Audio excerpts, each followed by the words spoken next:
is Emmanuel Chia. I'm from the Sowetan newspaper. It's one of the leading liberation newspapers in South Africa. It's 40 years old, and we love you at the Sowetan, and our audience love you. So it's an honor to be interviewing today. Honor to be interviewed, and happy birthday. What's the one special quality that makes you stand out in the world? Oh, wow, that's a great question.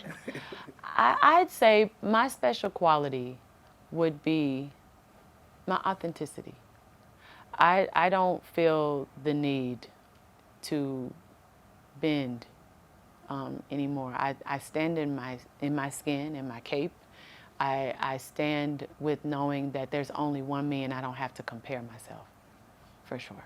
Take us through the sisterhood bonds that you have formed and cherished over the years. Sisterhood bonds. I'd say celebrating each other. You know, celebrating our wins, learning from our lows, and having a good darn time. You know what I mean? I think that in the time that we are experiencing womanhood, like, we have to be able to breathe and celebrate as well, for sure. What have you overcome over the years that maybe you were uncomfortable before that made you comfortable in your skin?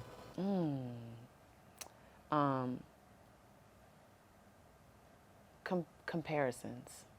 I think it doesn't matter who you are in this world as a woman. People have always tried to compare women. Like, oh, well, there's this one artist, but you know, there's a new artist, and you guys kind of remind. No. Don't do that. Everybody is in a box and belongs in their not in a box, because nobody belongs in a box, but everybody is their own category.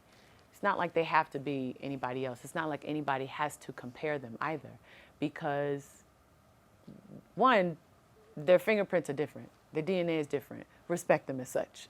Like, I feel like whether you're a man or a woman, people should do that, period. But it really happens with Black women a lot, because there's always been this narrative that there can only be one great Black girl, one great Black painter, one great Black artist, one great Black, no.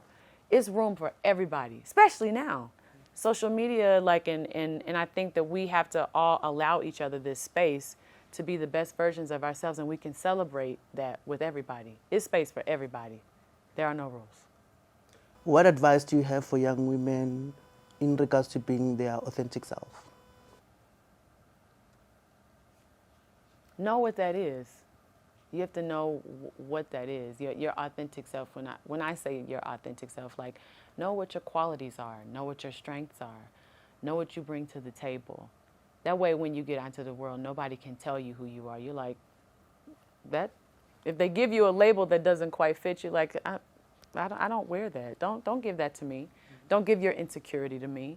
Don't try to compare me to anybody else. Like, I'm walking in my own space.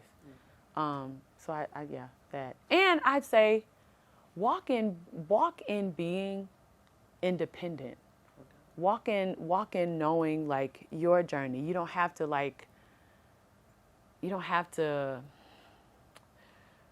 I'm thinking about a really beautiful conversation that I had last night with someone, and they were just saying how young people, and we were just saying how this new generation, like, when the ladies and I were coming up, there was a power about being an independent woman, a power about having this worth of self that is beautiful, and that should be celebrated. So, yeah. In your colorful career, what's the one struggle that you have overcome over the years? Doubting myself.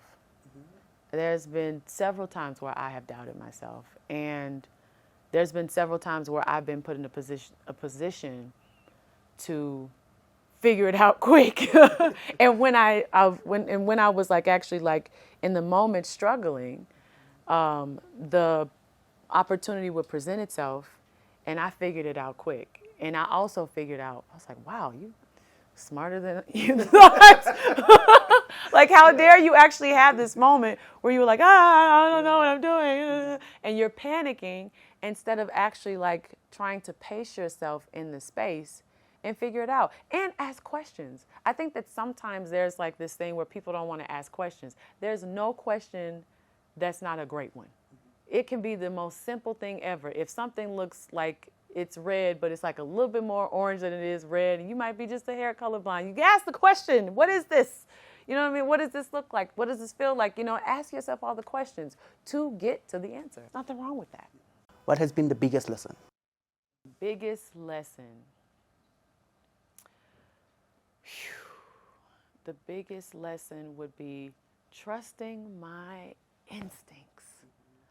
Trusting my instincts, for sure. Harshest lesson? Hardest? Yes. Trusting my instincts.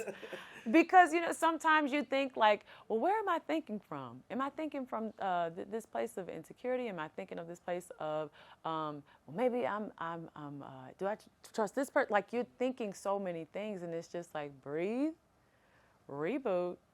What is the first thing that comes to your gut, as my mom would say, you know, and I go off of that.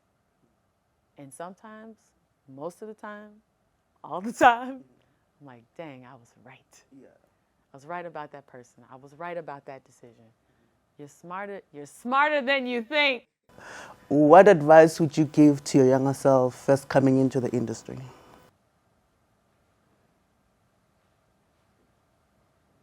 Put all the money away. Put all the money away.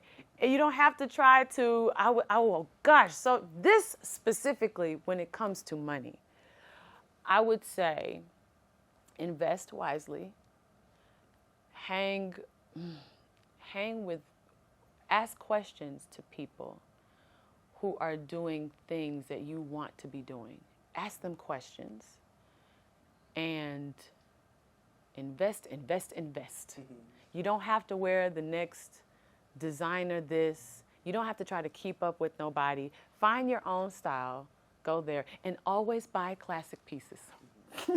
If they are designer, make them classic pieces. Yeah. How has motherhood and marriage impacted your life?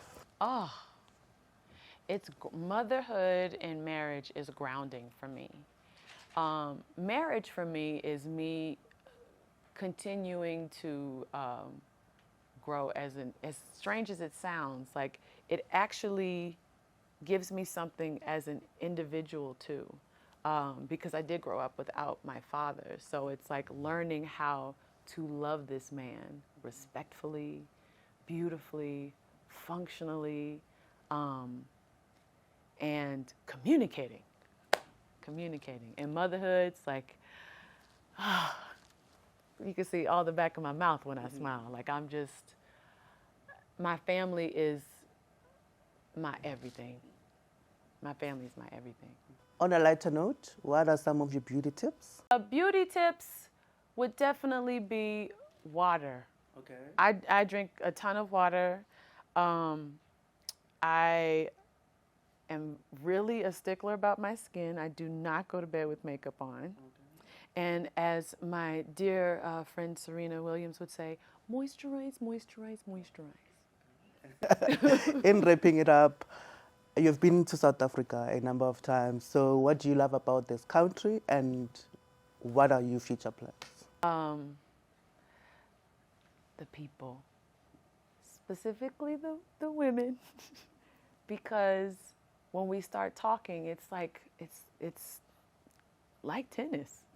Like we were talking to where like the director was action, you know what I mean?